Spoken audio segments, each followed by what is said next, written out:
मेरे साथ इस सभागार में बैठे हुए सभी लोगों, फिल्मांकन, डायरेक्शन, आर्ट डायरेक्शन और कलाकारों की एक्शन के बारे में मैं थोड़ा बाद में बात करूंगा, परंतु इस फिल्म के बारे में मैं जरूर बात करना चाहता हूं। मैं इतिहास का विद्यार्थी हूं। भारत के इतिहास को बहुत बारीकी से मैंने पढ़ा भी है, महसूस भी किया है। पृथ्वीराज रासो एक ऐसी लंबी लड़ाई का एक पड़ाव था जो लगभग 25 सितंबर 1025 से लेकर 15 अगस्त 1947 तक चली। अनेक विध आक्रांताओं ने हमारे मान बिंदुओं की, हमारी सीमाओं की, हमारी संस्कृति पर आक्रमण भी किया, कई बार परास्त भी हुए, परंतु इसके सामने की लड़ाई हिंदुस्तान की धरती ने कभी खत्म नहीं की। कभी कोई पृथ्वीराज बनकर लड़ा,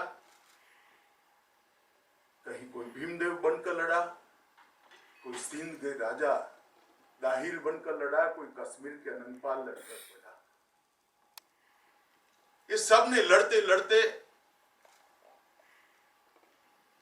सालों के सांस्कृतिक प्रवाह को, जो हमने बनाकर विश्व की श्रेष्ठ संस्कृति यहां पर हमने बनाई थी, उसका संरक्षण भी किया, संवर्धन भी किया। और जो आक्रांता विश्व भर में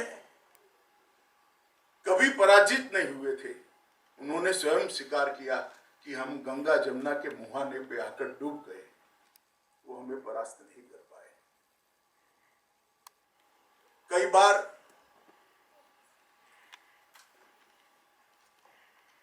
सैकड़ों इतिहास के पुस्तक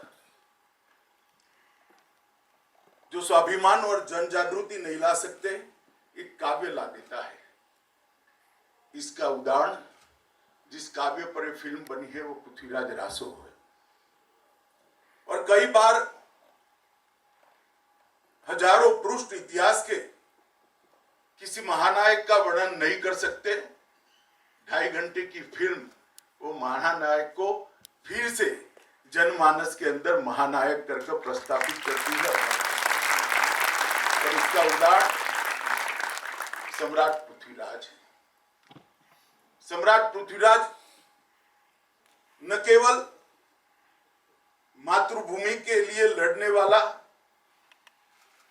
एक योद्धा की कहानी है, सम्राट पृथ्वीराज हमारी सांस्कृतिक ऊंचाइयों का परिचायक भी है।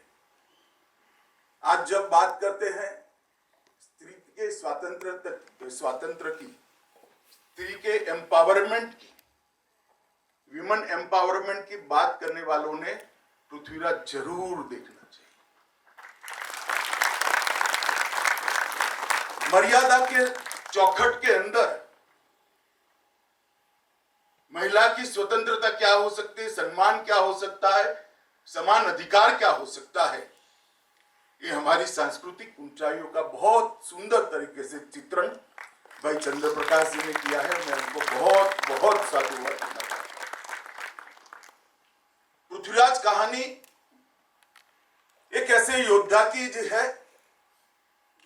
जो अफगानिस्तान से लेकर दिल्ली तक एक इंच जमीन पर हुए, एक इंच जमीन पर लड़े। 900 साल, 1000 साल की लड़ाई व्यर्थ नहीं गई है। सन 47 में हम स्वतंत्र हुए और मैं निश्चित रूप से कह सकता हूं कि 2014 से जो सांस्कृतिक पुनर्जागरण का एक युग भारत के अंदर शुरू हुआ है, वो फिर से एक बार भारत को उस ऊंचाइयों तक ले जाएगा जहां पर हम कभी थे। अनेक विध कठिनाइयों के पार करते हुए भारत का गौरव, भारत की महानता, भारत की संस्कृति और हमारा स्वधर्म आज फिर से एक बार उस रास्ते पर चल पड़ा है जो सालों पहले हम पूरी दुनिया को रास्ता दिखाते थे। फिल्म की कथा कितनी भी ताकतवर क्यों न हो, अगर उसका दिग्दर्शक इसके अंदर प्राण नहीं पुरता है तो फिल्म कभी भी कथानायक के साथ न्याय नहीं करती है। और अगर इसके अभिनेता अभिनेत्री वो पात्र को अपने अंदर जीवित नहीं करते हैं तो वो कथानायक के साथ अन्याय करते हैं, कथानायक को जीवित नहीं करते हैं, कथानायक को अमर नहीं बना सकते।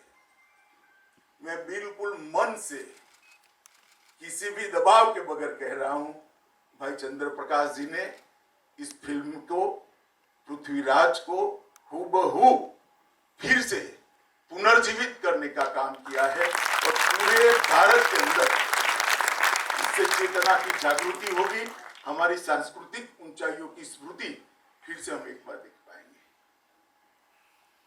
अक्षय कुमार और मानुषी ने भी दो महान पात्र जिन्होंने भारत के गौरव के लिए, भारत की आत्म सम्मान के लिए, स्वधर्म के रक्षण के लिए अपने प्राण का बलिदान दिया था, उनको आत्मसात कर बहुत अच्छे तरीके से उनको पुनर्जीवित करेगा। सिर्फ एक्टिंग करने से कोई पात्र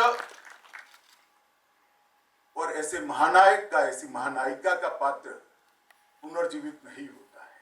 एक्टिंग शब्द तो बहुत छोटा पड़ जाता है, जब इसको आप जीने लगते हो तभी इस प्रकार का कथा पर से इस प्रकार की फिल्म तैयार हो सकती है। और दोनों कलाकारों ने इसके अंदर जान डालने का काम किया है और मैं विशेष बधाई देना चाहूंगा। मुझे पहले नाम नहीं देख पाया, थोड़ी हड़बड़ी थी और फास्ट भी चल रहे थे नाम, मगर जिन्होंने भी इस फिल्म का आर्ट डायरेक्शन किया है उनको भी मैं साधुवाद देना चाहता हूं, क्योंकि राजस्थान के और दिल्ली के राजाओं की सादगी को जो इतिहास में वर्णित है उसको बहुत अच्छे तरीके से पुनर्जीवित किया है। उस समय के, उस कालखंड के शस्त्र, परिवेश, सेनाओं के कुटीर से लेकर सेनाओं के रखरखाव की स्थिति, सभी उस समय का फिर से पुनर्जीवित हुआ है। आर्ट डायरेक्टर को मेरी ओर से बहुत बहुत बधाई।